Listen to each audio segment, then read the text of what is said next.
আসসালামু আলাইকুম দর্শক, শুভেচ্ছা নিন আপনাদের সবাইকে স্বাগত জানাচ্ছি আমি কনক সারওয়ার। আজকের অনুষ্ঠানে আজকের অনুষ্ঠানে একটি বিশেষ পর্ব বাংলাদেশের নির্বাচনের প্রাক্কালে। বাংলাদেশের নির্বাচনের আজকে 9 তারিখ, 9 তারিখের পরে 10, 11 দুদিন বাকি নির্বাচনের। তো এই নির্বাচনের আগে বাংলাদেশের নিযুক্ত মার্কিন রাষ্ট্রদূত হিসেবে তিনি দায়িত্ব পালন করেছেন জ্ঞান মজিনা। তার সাথে আমরা আজকে কথা বলবো। জ্ঞান মজিনা কন্টিনিউয়াসলি বাংলাদেশের বিষয়টা নিয়ে তিনি এবং সাউথ এশিয়ান পলিটিক্স নিয়ে তিনি কিন্তু লেখালেখি করেন, তিনি খোঁজখবর রাখেন। তো সেই জায়গাটা তার কাছ থেকে আমরা একটু জানার চেষ্টা করব আজকে। অনারেবল অ্যাম্বাসেডর জ্ঞান মজিনা, welcome to my show and thanks for joining. You served Bangladesh as a ambassador, as a US ambassador, and you followed Bangladesh politics and everything. I think your interview will be very important for us just before 2 days before the election. Well, Kanak, thank you very much for the invitation to be on your show. I'm quite pleased. I lived for a total of 6 years in Bangladesh. 3 years I was the chief of the political econ section, and 3 years, of course, as U.S. ambassador. I left Bangladesh the very end of 2014, right at Christmas time.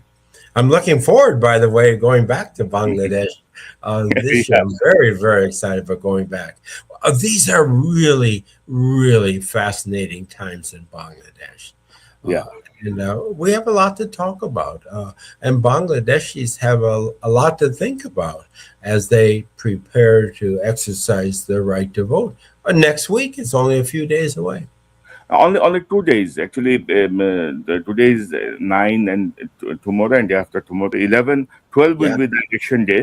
So Bangladesh is now actually in a turning point. You know,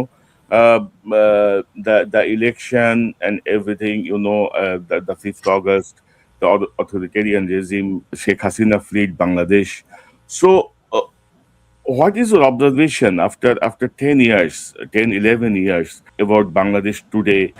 Honestly, what you see a country moving forward or a country stuck in the same political trap? What is your observation about Bangladesh? Well, that's the key question. This is a real tipping point in the history of Bangladesh, a juncture. And which path Bangladesh pursues after these elections will determine the country's future.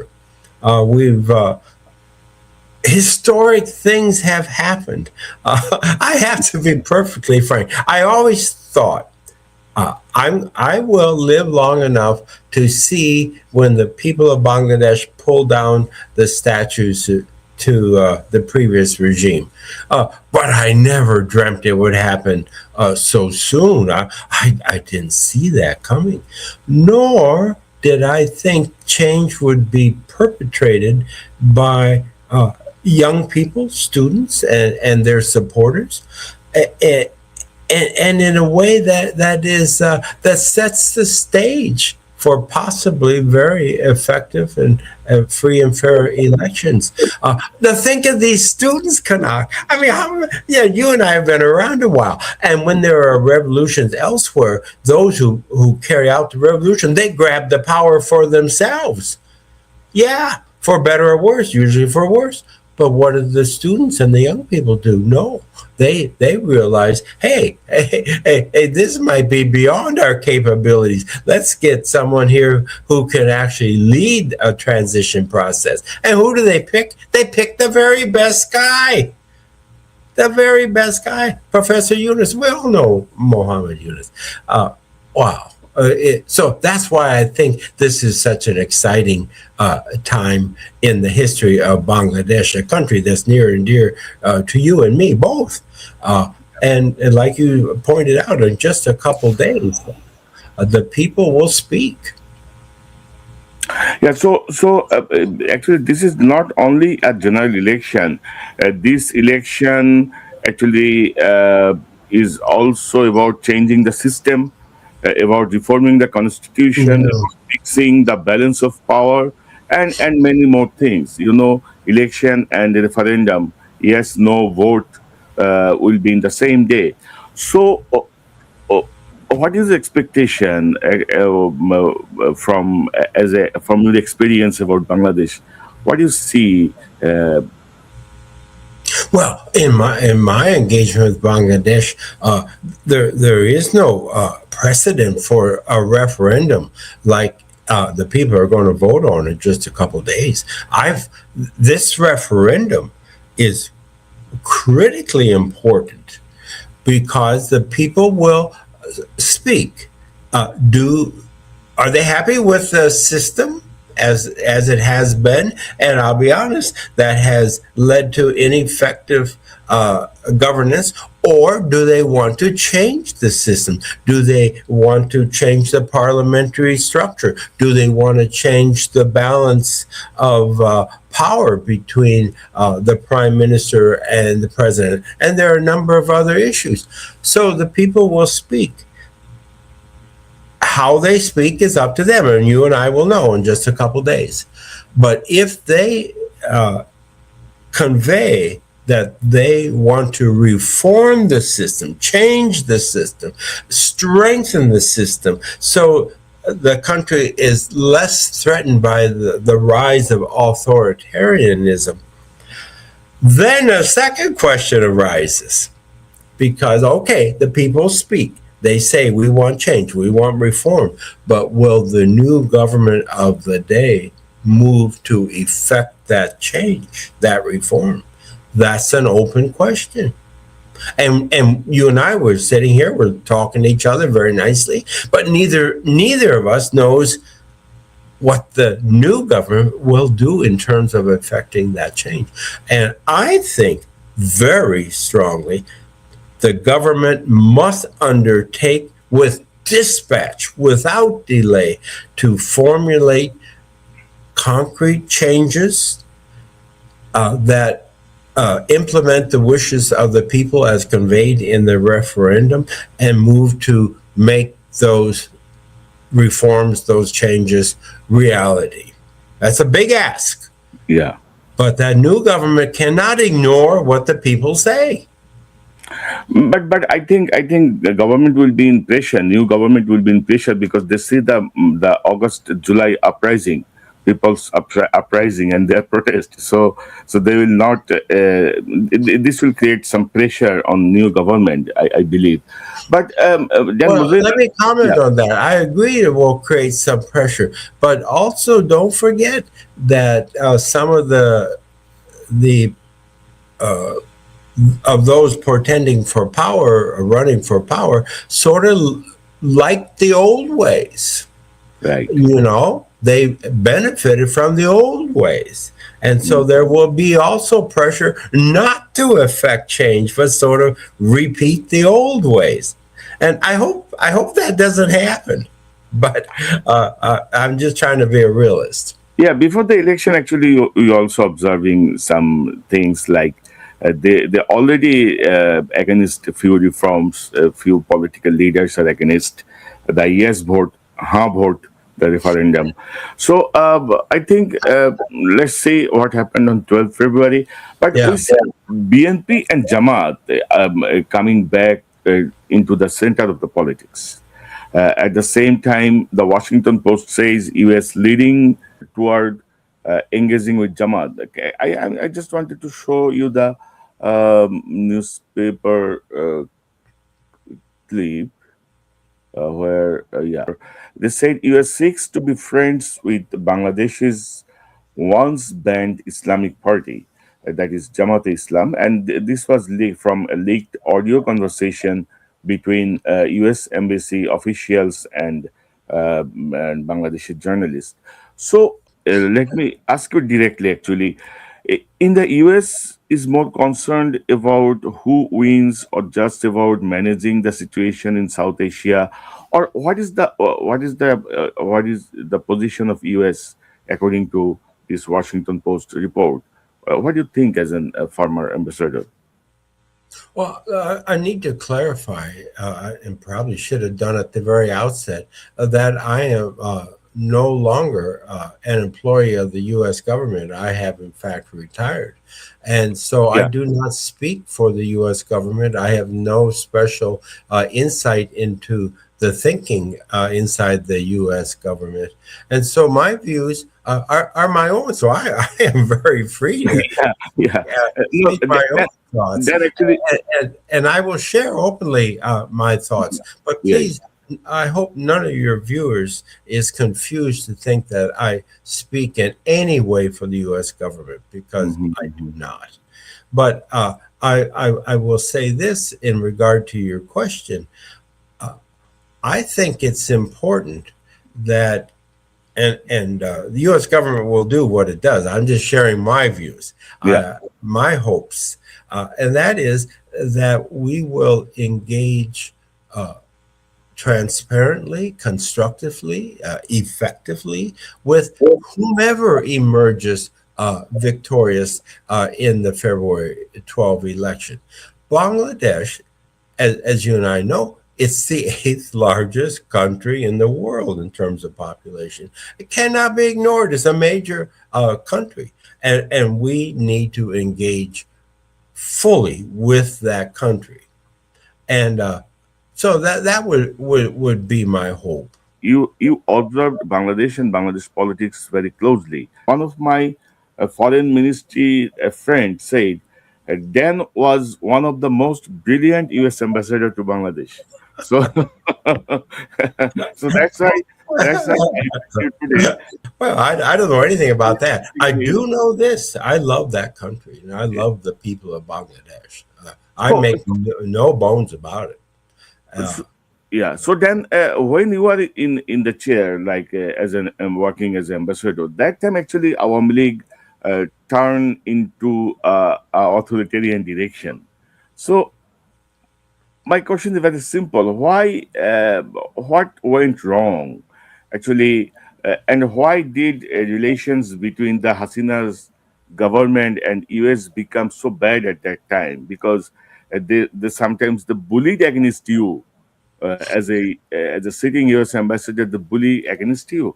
So, what is your observation? Why Awami League go this way, and what is the relation that time actually? Well, that's an issue that others have spoken to as well.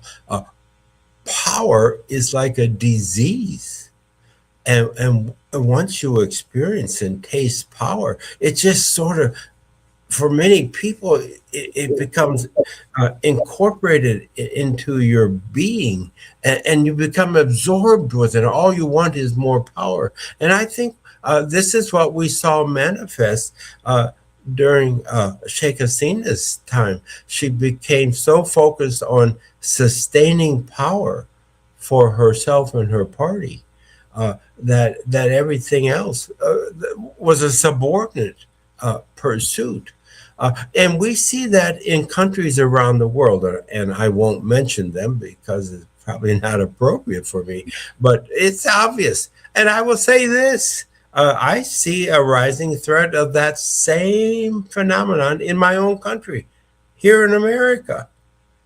This is a threat to us. So one should not be surprised that this authoritarianism, this streak of pursuit of power, took root in Bangladesh, and it became quite a force.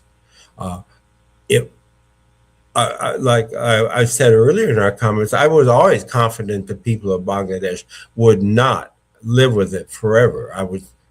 I never expected they'd get rid of it so quickly, this authoritarianism, but they did. And now is a time for the people to set the stage for a new Bangladesh, one that is less inclined to go down that same authoritarian path. And it's not only Sheikh Hasina who went down that path. We've seen that in other Bangladeshi leaders. And maybe new structures would help avoid that path. You asked a question about the former Prime Minister Hasina and her views vis-a-vis the U.S. government and against the representatives of the U.S. government, people like me. Well, I think she just got really tired of us because we believe in respect for human rights. We believe in free and fair and open and participatory elections. I was there during the one of the elections, and I worked hard to promote respect for that process. I even went to Delhi and tried to urge the Indians to promote the democratic process. I don't think she appreciated that a whole lot. But I tell you this, I know she wasn't crazy about me. She would never give me an audience just one-on-one, and I never had a farewell call or anything like that. But on the other hand, she enabled me to do something that is incredible, to visit all 64 districts of Bangladesh. I could never have done that without her full support. And all she had to do was pick up the phone and say, okay, that's the end of Mozina running around. Okay, then it's over. She never did that.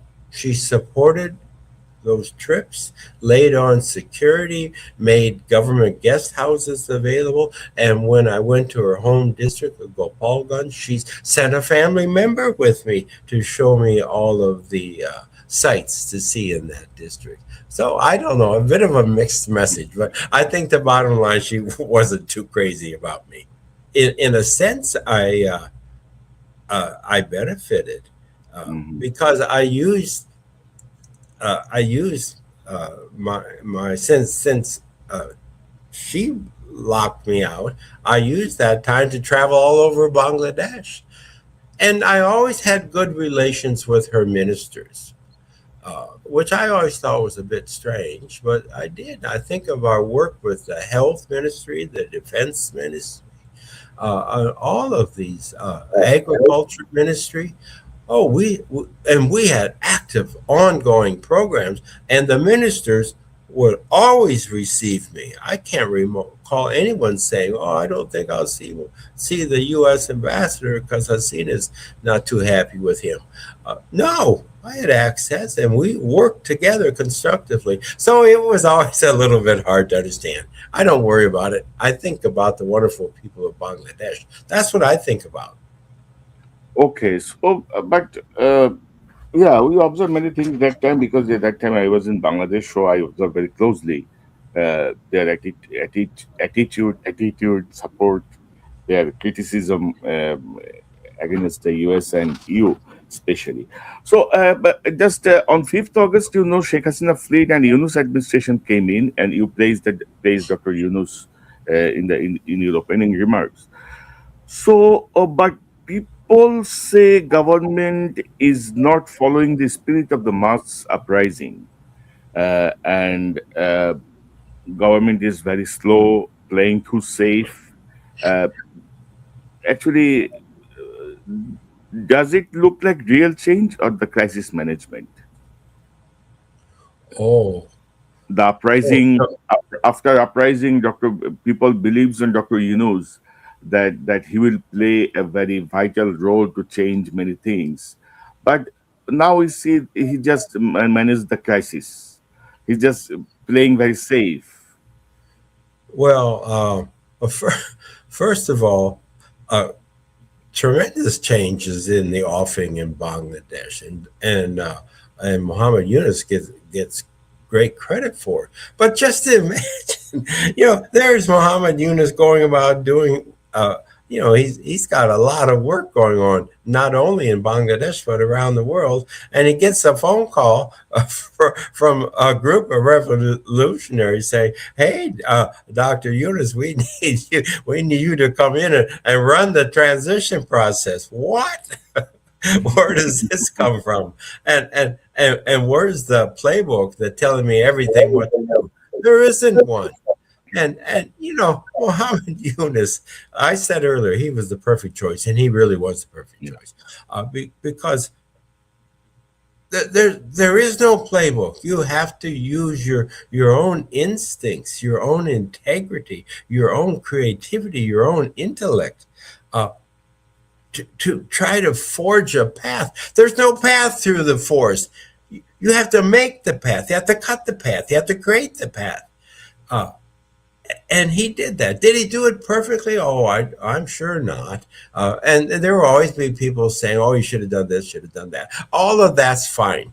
You know, I've been in leadership positions. You do the best you can. You keep your eye on the prize. You got to know what the prize is, and you keep your eye on the prize, and you keep working toward it. And that's what Yunus has done. And I applaud him. Yeah, then I agreed with you in few points, but actually people's belief on him, people's belief was he will start some real change. Not all change, but few changes people's want from Dr. Yunus and his government. But unfortunately, this government is just like a crisis management government, and they are very slow and playing very safe. So, Oh yeah, wait a second. Kanak, you can't say that. It's just a crisis management government. Yeah. What? What? To manage the crisis of 180 million people having their government stood upside down?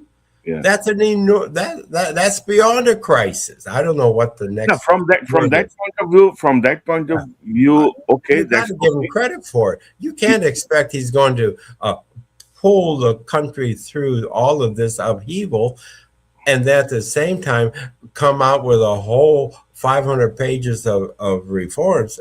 There are limits to what No, one from can that reasonably point of expect. view, sir, that is okay. They did the crisis management very well, but actually, after the uprising, the people's actually demand or people's desire, the faith they put on Dr. Yunus. This is actually one sort of actually they're very much upset now. So okay, let's move to the another point. Mr. Tariq Rahman is now chairman of the BNP.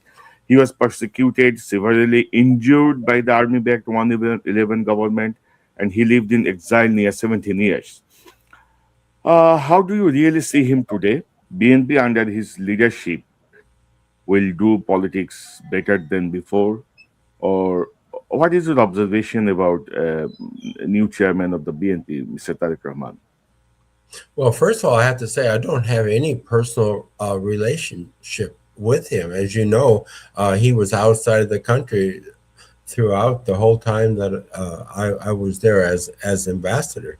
I can only say this.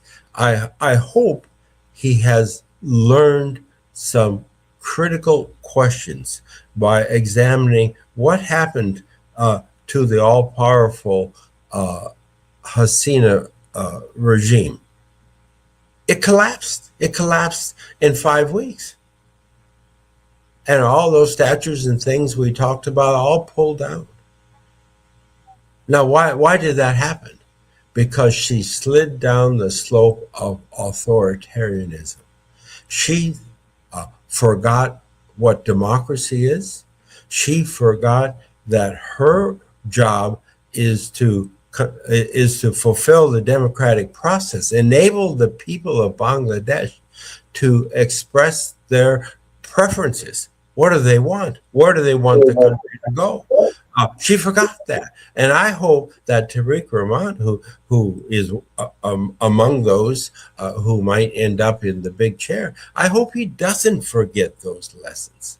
I hope, all you have to do is look at Bangladeshi history since 1971, and you will see how leaders succumb to the intoxication of power.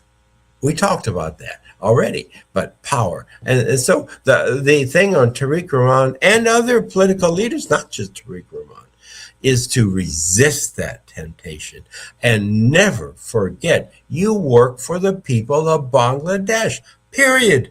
That's the end of that sentence, period. You work for the people of Bangladesh and enable them to express their views, listen to their views, and follow their preferences, and help them build the new Bangladesh. the peaceful, secure, prosperous, healthy, democratic Bangladesh. That's what the people of Bangladesh want. And whoever the next leader is, his or her job is to help that become reality. Yeah, this is very important. Yeah, and Jamat-e-Islami Bangladesh is a very important political party now because uh, Jamaat supporters believe they will form the government. BNP supporters believe BNP will form the government. There will be a very tense situation in Bangladesh. As an ambassador, you meet up Jamaat leaders and studied this party. What is your observation as an ambassador about Jamat-e-Islami Bangladesh? And what do you think about them actually? I wanted to know your views about Well, Jamaat. I did know and befriended leaders of Jamaat, and whoever, uh, if Jamaat and its partners wins the election, uh, good for them. If BNP and its partners win the elections, good for them. Or if somebody else prevails somehow, good for them. But they can't forget what I just finished saying is who are you working for? You're not working for yourself to put money in your back pocket to grab power for yourself and your family and your party. No, you're not. You're working for the people of Bangladesh. And that applies to Jamaat as well. And they have their own agenda, which is their business. But at the end of the day, they work for the people of Bangladesh. And I hope they don't forget that, because if they do forget it, then they have to reflect on what happened to the all-powerful Sheikh Hasina regime and earlier authoritarian regime. You know, they were all powerful until they weren't. Right. Because, I told you before, I really respect and admire the people of Bangladesh, and they're not going to put up with this. And they won't put it up with the next government either. They just won't accept it. It's a very sophisticated electorate. I've worked in many countries around the world, but the people of Bangladesh, they are extraordinary. And so my warning to whoever it is who sits in that big chair next, don't forget who you are working for, because they're going to hold you accountable. And it might not happen in a few days or a few weeks or a few months, even a few years. But at the end of the day, you will be held accountable. Yeah, accountability is the main issue and main point for the next government, because they already see how Sheikh Hasina fled the country, the people's uprising, mass uprising. So actually, I wanted to know. You see the Jamaat leaders several times. You meet with them. You have a meeting with Jamaat leaders. So, what is your observation about Jamaat as a political force in Bangladesh today? Because before the election, there is a few important points like their role in 1971, especially BNP claims uh, pointed out this issue in front, and also in some point the Islamic. Some people believe that in the Washington Post report, also the U.S. representative said mentioned that if Jamaat imposed Sharia law, then U.S. will impose 100% tariff on garments product. So, is there an observation, your observation about if Jamaat forms the government, or then is there any negative impact from the Western world to Bangladesh, or what will be the world uh, reaction?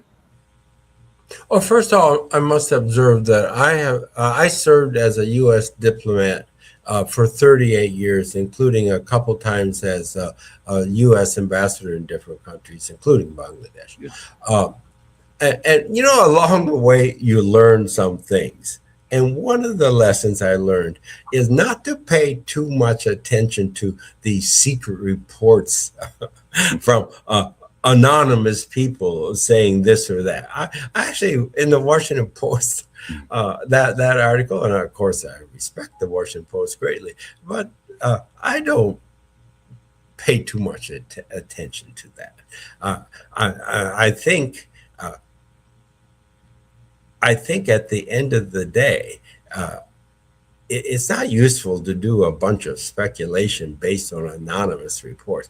I think it's better to look at what's happening on the ground, and what I see is political parties, to their credit, are trying to reach out to middle ground,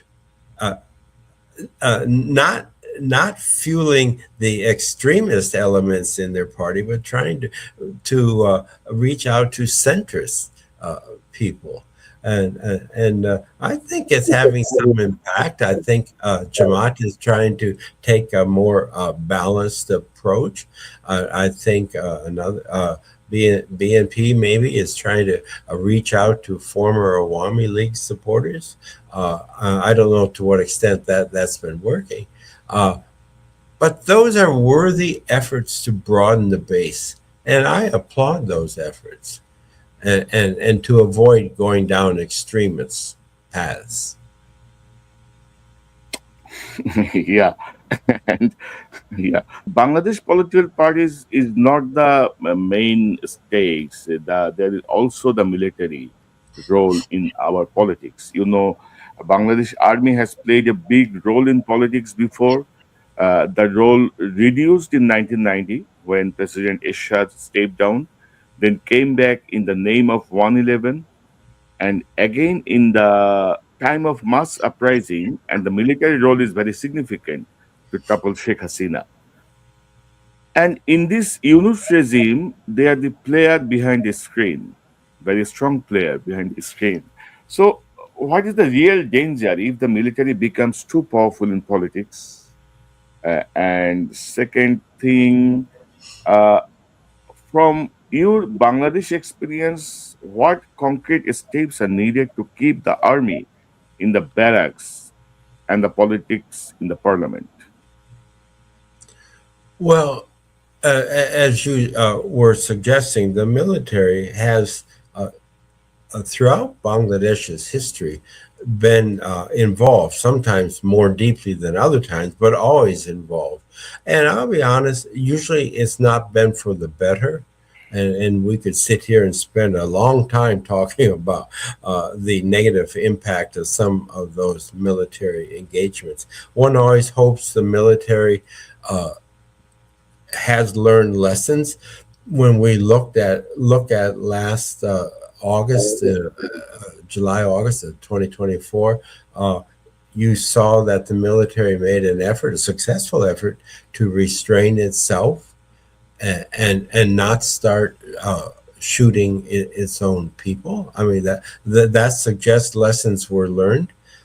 I think it behooves whatever government emerges after these elections to engage with the military, reach out to them, respect them as an important institution of the country, and give them avenues to express their views as Bangladeshi citizens, but also don't encourage them or give them rationale to go beyond their mandate. They need to stay in the barracks. That's where they belong. They have a legitimate role in providing security for the country of Bangladesh, but governing the country is not part of it. And they need to be encouraged to stay in their lane. So that would be a major task.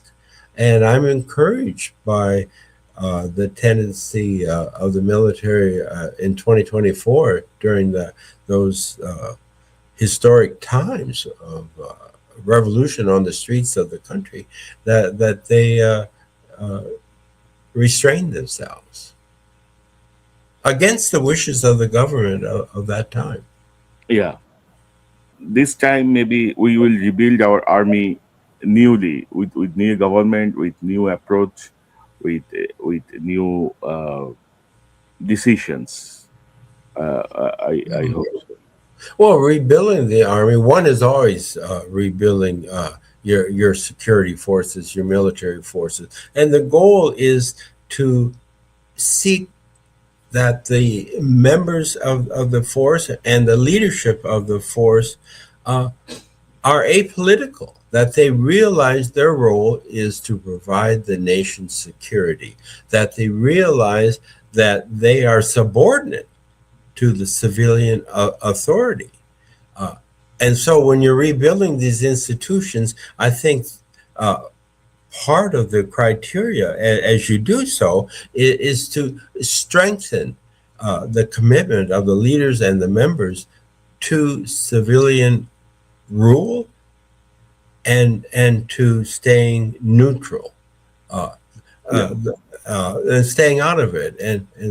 And other countries have worked very hard to that end. It is not easy to do, but I think the Bangladeshis can pull this off. Why not? Yeah, of course. Yeah, of course we can. And another important issue in our politics is Indian influence. India supported Sheikh Hasina's government very blindly, and that time Bangladesh is treated not as a sovereign country, like an Indian state.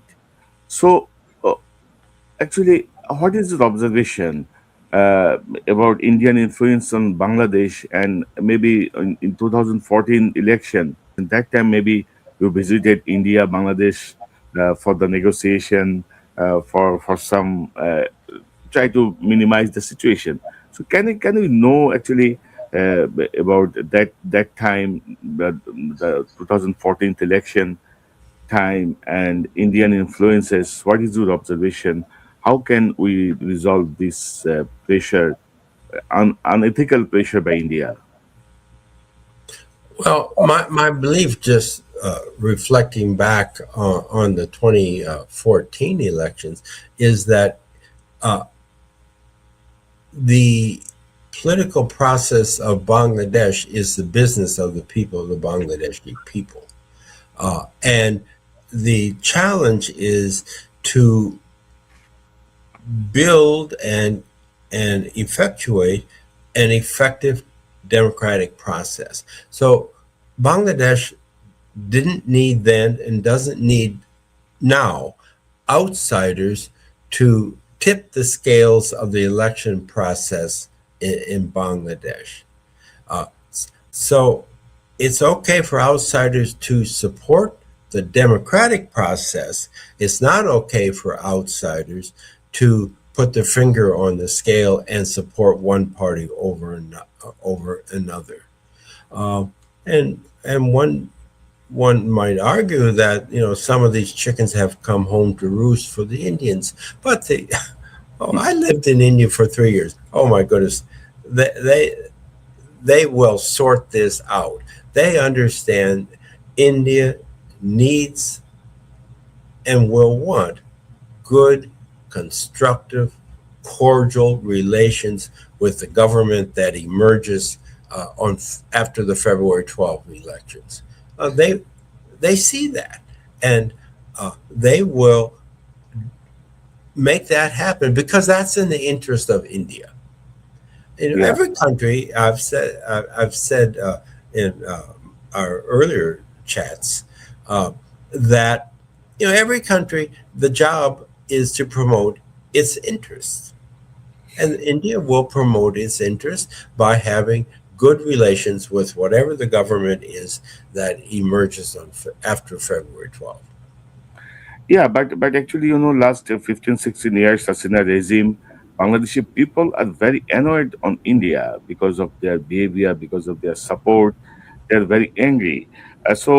People's to people's relationship, I thought, actually, we want a good neighbor, not good boss. We want a good friend neighbor, not boss neighbor. So this is the problem. I hope India will already learn some message or get some message from the uprising and the opposition.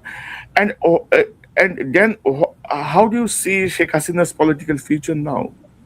And what do you think lies ahead for her party? I have no special insight into what Sheikh Hasina is thinking and planning I don't know. But I do know that the challenge for the political process in Bangladesh is to figure out a way to bring former supporters of the Awami League, and these are millions of people. I'm not talking about those senior leaders who perpetrated atrocities against Bangladeshi people. They need to be held accountable. Yeah.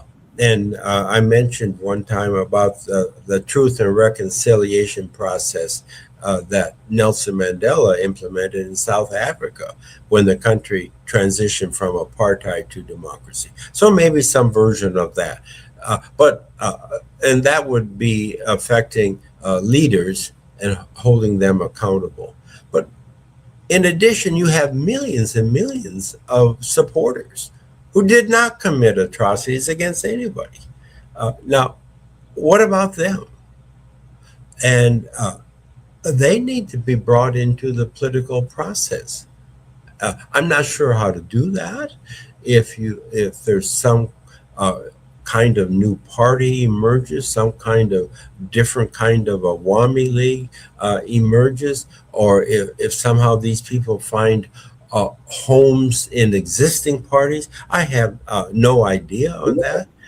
But it has to happen. They cannot be outside the political tent. They must be inside the political tent and part of the process. And that will be a huge challenge for the new government. It's a challenge they can deal with. It will take creativity and courage to make that happen. But it has to happen. I'm telling you that. It has to happen. You have to have, all the people must have access to the political process. But problem is, again, the problem is the Sheikh Hasina. Now she is in the Indian shelter. She lives in India, and from India over the telephone call, over the meeting, she always threatened Bangladeshi people who participate in the mass uprising, who are against Sheikh Hasina. She always threatened. Continuous. She never say we are sorry. We did mistakes. We apologize for that. We will not do it again. We are very sorry. We are misguided. She never actually bore down. Actually, so in this situation, people will not accept Awami supporters in Bangladeshi politics very warmly. So, what do you think? Well, I think the ship of state in Bangladesh has sailed. New processes are emerging. And in just a couple of days, there will be this election, out of which will come a verdict on a referendum of political reform. So a new Bangladesh is emerging. Now, representatives of the old Bangladesh, I think they're sort of standing on the dock, shouting and screaming, but the ship has sailed. And they're not on that ship. I'm talking about the Awami League leaders. And that ship has sailed into a new and exciting future. And like I said, a future that I hope leads to the new Bangladesh that I used to speak about so much. And I believe that a way needs to be found to bring former Awami League supporters into the political process. And maybe there'll be a new party that will be emerging to accommodate them. But something has to happen with them. They cannot be left behind on the shore. They're not on the shore. They're on the ship. They want to be part of the new Bangladesh. And like I said, it will take courage and creativity to find out how to bring them into the process of building the new Bangladesh. Yeah, let's hope for the best for everything, the good election, the good referendum result. We hope that will be positive. Yes. And let's hope for the best.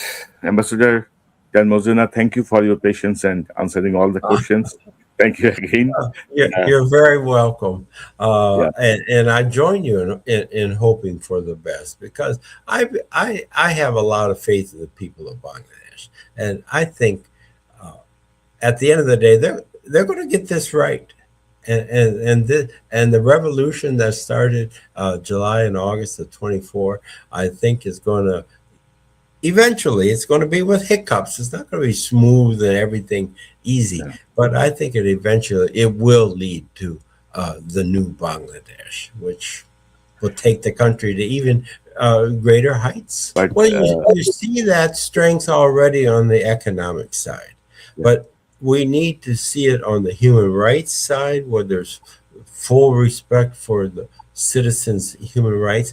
We need to see it on the political side, especially within political parties. Political parties need to democratize. Leaders should not be self-appointed. Oh, I'm the leader.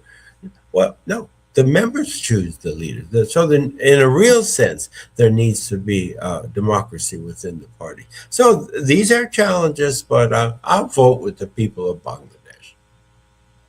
Yeah, already we see some changes in the political leaders' behavior, their speeches, and many more people actually expressions.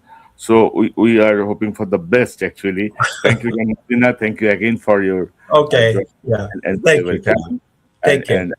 And I hope and wish you will join me in near future in many issues related with Bangladesh and world politics. Thank you very much, sir. Yeah, okay. Take care. All the best. Goodbye. Bye. দর্শক, এতক্ষণ যে অনুষ্ঠান শুনলেন, নিশ্চয়ই আপনি আলোচনার মর্মার্থ উপলব্ধি করতে সক্ষম হবেন অনেকেই, যাদের আমরা চেষ্টা করবো এটা একটা সাবটাইটেল দিয়ে দেওয়ার জন্য, এবং ডিসক্রিপশনে পুরো যে মতামত, সেই মতামতের একটা বাংলা দিয়ে দেওয়ার জন্য, বাংলা অনুবাদ দিয়ে দেওয়ার জন্য, যেন আপনাদের বুঝতে সুবিধা হয়। পাশাপাশি জ্ঞান মজুমদার কিন্তু আশাবাদী, আমাদের মতোই আশাবাদী। তিনি বাংলাদেশকে ভালোবাসেন। দীর্ঘ 6 বছর তিনি বাংলাদেশে কাজ করেছেন, এবং এখনো তিনি যেহেতু বাংলাদেশের অনেক বিষয় খোঁজখবর রাখেন, সেই জায়গাটায় বাংলাদেশের মানুষ সম্পর্কে তার যে পর্যবেক্ষণ, সেই জায়গাটায় তিনি মনে করেন যে বাংলাদেশ আসলে হারবে না, বাংলাদেশ এগিয়ে যাবে, এবং বাংলাদেশের জনগণের যে শক্তি, বাংলাদেশের জনগণের যে স্বপ্ন, সেই জায়গাটায় নিশ্চয়ই বাংলাদেশ একটা গুরুত্বপূর্ণ অবস্থায় পৌঁছাবে বিশ্বের মাঝে। আমরা সে আশা করি। 12ই অগস্ট আপনারা আপনাদের মতো করে যোগ্য মানুষকে ভোট দিন। আপনারা হায়ের পক্ষে থাকুন, কারণ আমরা পরিবর্তন চাই, আমরা ক্ষমতায় ভারসাম্য চাই, আমরা একটি নতুন বাংলাদেশ, যাকে বলা হচ্ছে বাংলাদেশ 2.0, আমরা সেই পথে এগোতে চাই। দর্শক, এই চ্যানেলটি সাবস্ক্রাইব করে আমাদের পাশে থাকুন, এই চ্যানেলের মেম্বারশিপ নিয়ে আমাদের পাশে থাকুন। আবারও দেখা হবে ইনশাল্লাহ। আসসালামু আলাইকুম।